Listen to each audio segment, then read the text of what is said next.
নমস্কার বন্ধুরা।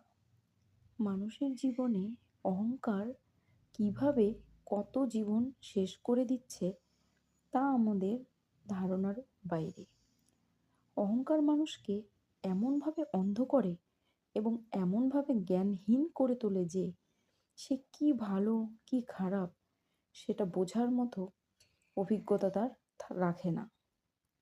নিজে যা ঠিক মনে করে সেটাই 100% ঠিক মনে করে। অপরজন কি বলছে কি করছে সেটা তার 100% ভুল বলেই প্রমাণিত করে। তখন সে অহংকার বশে এতটাই অন্ধ থাকে যে বড় ছোট সম্মানটুকুও হারিয়ে ফেলে। সে নিজের অজান্তেই নিজের জীবনের সর্বনাশ ডেকে আনে, তা সে জানতেও পারে না যে অহংকার হলো পতনের মূল কারণ। সুতরাং কথাটা অহংকারকে এভাবেই বলা যায়, অহংকার যার ভিতরে বাস করে সে কখনোই নিজের ভুল দেখতে পারে না।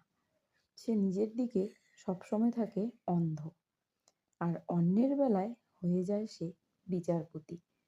এটাই বাস্তব কথা।